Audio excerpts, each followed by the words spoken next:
Welcome back to the Escape the Grind series. In the last episode, we again did some work orders for Wrecked.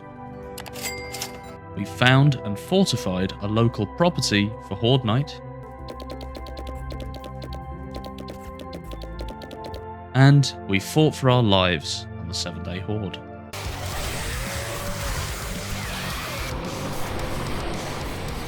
In this episode, we'll be building our first Mineshaft. We'll do some spicy Horde-based modifications, and we'll be fighting the 14-day Horde. So get yourself a nice snack, a hot drink, sit back, and enjoy. We start the day off with a small bit of forestry, so we can have some wooden resources for our mineshaft. Then we'll start by building our base shaft and accompanying prospector building.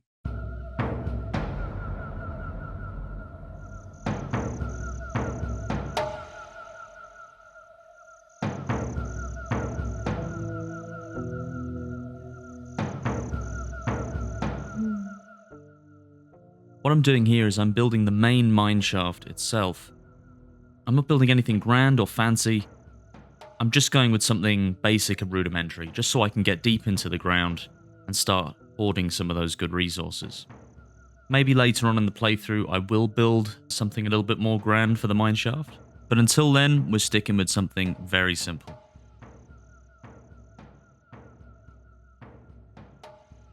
Wood is a great resource in this world. It's easy to get your hands on early game, and it's useful even in late stages, but for somewhat different reasons. In the later stage, it's really very useful when building scaffolding for bigger builds. That way you can take it down easily, instead of requiring a pickaxe or something else. It can also be used to fill campfires or forges if you don't like using coal.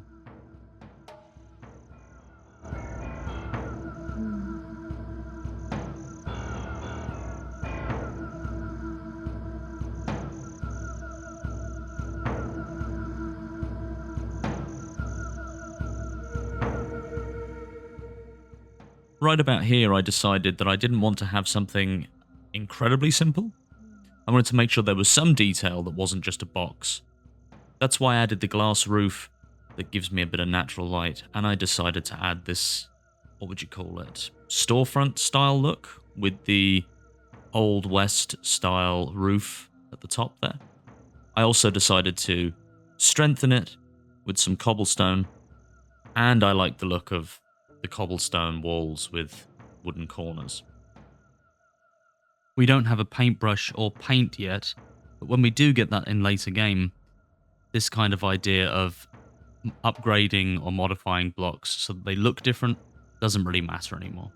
So you can build pretty much everything out of steel or concrete, and you can make it look like wood. It makes the building process a lot easier.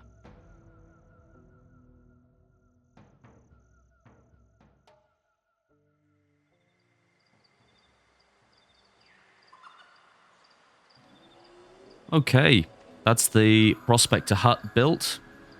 That's the mineshaft and ladder started. So now I'm going to be mining as much as I can. I'm going to be looking for a lot of stone. I'm going to be looking for iron, maybe a bit of sand, some base resources. This will help me get started with the concrete factory. This will help me get resources for any iron tools, bullets, you name it. So this is going to be crucial for me going forward.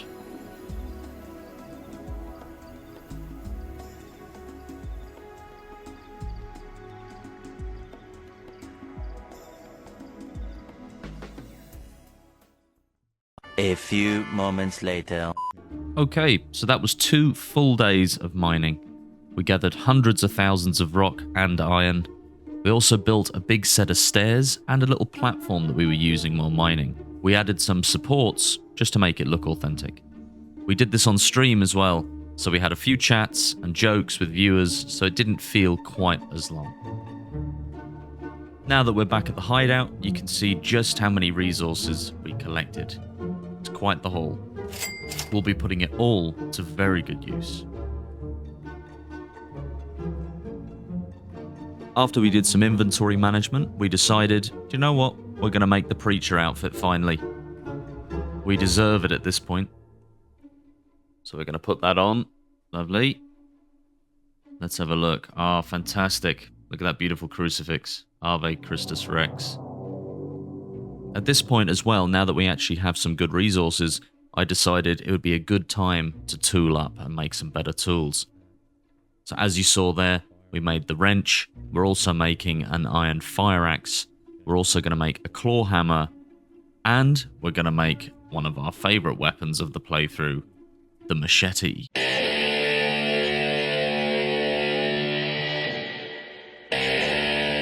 You see, as weapons go, the machete cleaves meat from bone, removes heads from shoulders, and otherwise erases even the most pertinent of hordes.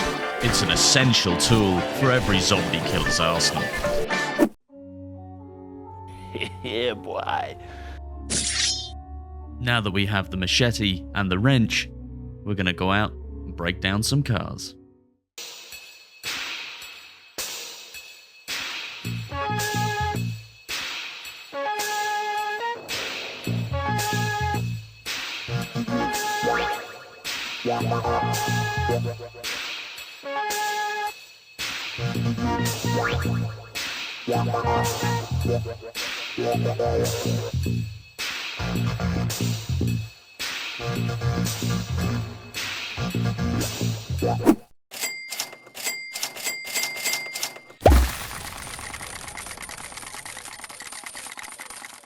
Car dismantling finished and resources gathered, I decided to check out this little cabin in the woods before heading home.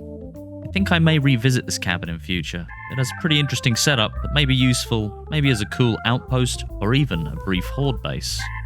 We'll have to see how we feel. Resources wise, this place had quite a lot of books. Definitely a lot of bookcases, a lot of piles of books. I was trying to gather as much cloth as I could as well. Machete holding its own once again. Absolutely fantastic weapon. As you can see, even more books, more cloth. I'm going to take those beds apart as well. Beds have a lot of springs, and they also have quite a bit of cloth in them. It's also important as well when you're looting different POIs to keep an eye out for different boxes that may be hidden in different places. As you can see here, there was actually a box hidden above the wardrobe. There was also some nice ammunition, and I even got a pair of scavenger gloves out of this little POI. So all in all, it was a useful little detour. We are going to clear up any last bits of loot, get rid of any stragglers, take apart that car as well. Then we're going to load our bike up, mark this place on our map, and we'll be on our way.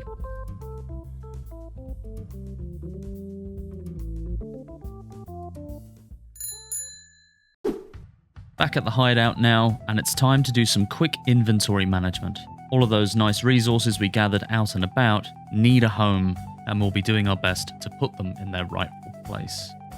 It was also at this point that I decided it was about time to give ourselves an easy entrance and exit to the base. Instead of walking through the entire house every single time we want to leave, I thought, do you know what? It's time to do it. That's right. It's time to make a proper cellar door. What's cellar door? This famous linguist once said that of all the phrases in the English language, of all the endless combinations of words in all of history, that cellar door is the most beautiful.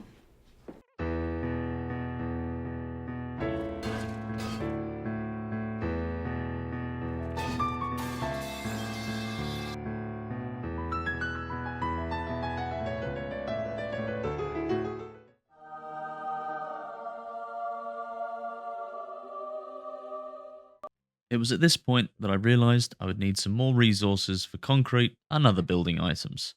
So it was back to the mines. My pickaxe, after all, just like children, yearns for the mines. So for now, it's back to the mines.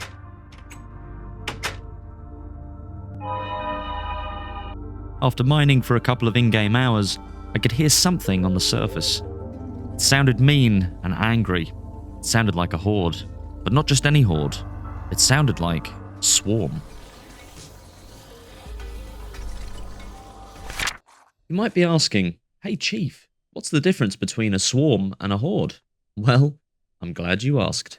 I use this. I call it the Zombie Horde Estimation Decal, or Z for short. Zed helps me when identifying all types of undesirables. These range from the lonesome zombie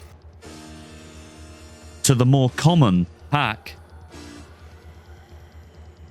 the deadlier horde, the frightening and less common swarm, the large and in charge mega horde, and the elusive but deadliest chain swarm. So when you need help identifying the size of your horde, use Zed today. It's time to return to the surface to see what was getting all flustered with my mining.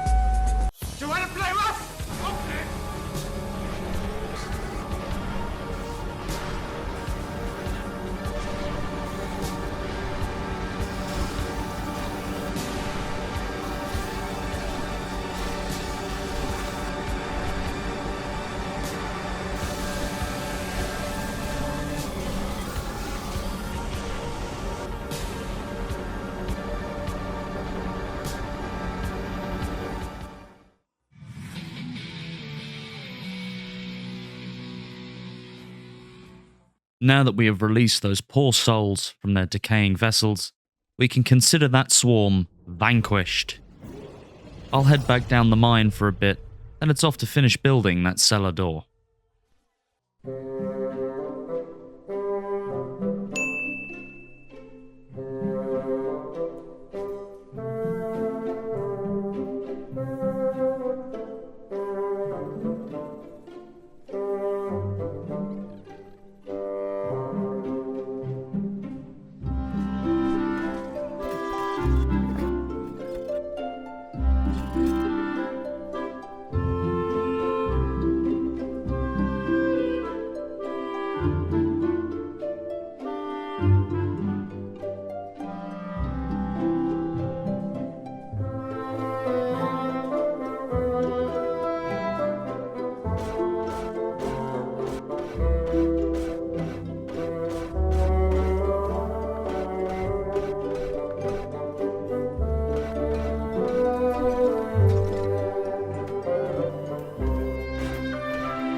Now we have the easy entrance finished, we can move on to prepping for the 14-day blood moon. Here we are on day 14. After the cellar door was created, I did a bit of inventory management and then gathered some more resources. I was also on stream when I started the Horde base improvements, which led to an interesting tweak in the game files. I'd placed quite a few mines around the house, but when they felt a bit weak compared to how I and chat had imagined them, there were some suggestions made from my wife and the live chat, and we made them significantly more powerful. I had to use something to mark out their locations around the house, otherwise the worst could happen. What's the standard procedure if you trod on a landmine, you may ask? Well, the usual idea is to leap about 100 feet into the air and then scatter yourself over a large area.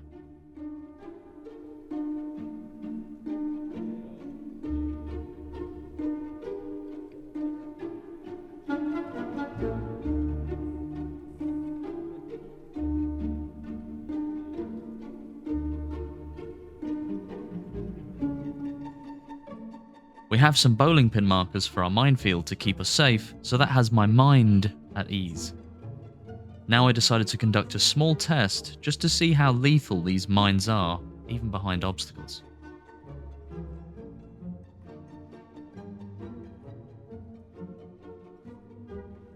We're just filling in the final piece of this mine test rig to see what we're dealing with. Here's my live stream reaction to go with the test results. A second.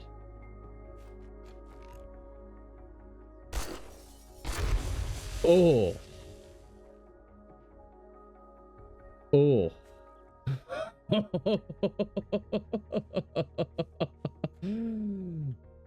I mean, that's certain death.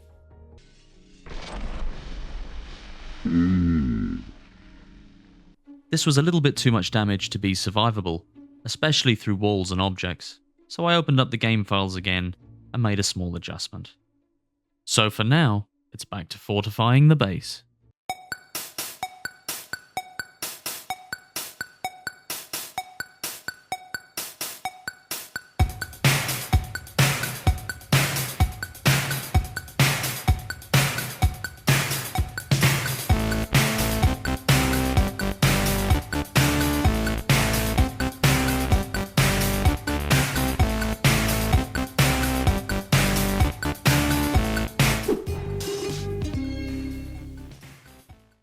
Okay, so we have improved our defenses in the minefield, and I also made some modifications to the rest of the barricades, off camera. At this point I was feeling quite confident. We managed the last blood moon with relative ease, and this one was going to be no problem. Or so I thought. You see, what I had forgotten to take into account was that since day 7, I had done a very large amount of mining, which in turn bumped my level up significantly. This meant that the Horde was going to be big and very out for blood.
Was that it? The sweet release of death? Am I free of this burdensome fallen world? No, my son. You must continue to suffer until your soul is redeemed. Redemption, after all, will be your key to heaven. If the Lord doth need me, then hell can wait.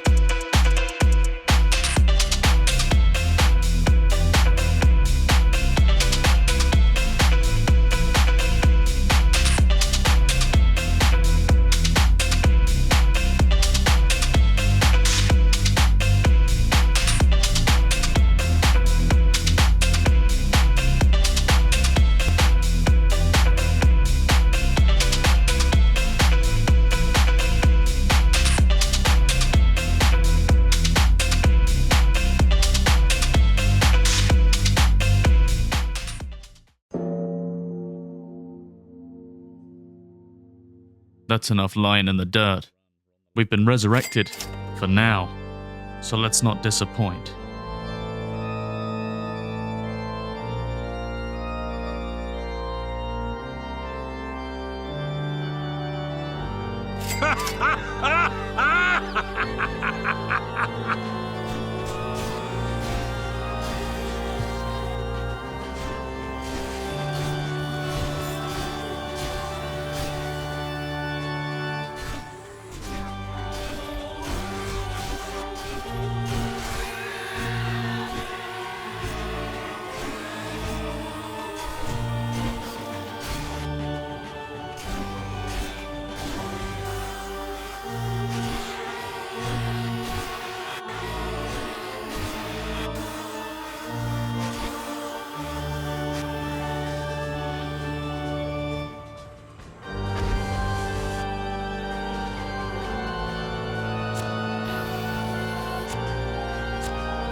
Okay, just gonna mop up the last few surviving unclean. And there we have it. The 14-day Horde has been defeated.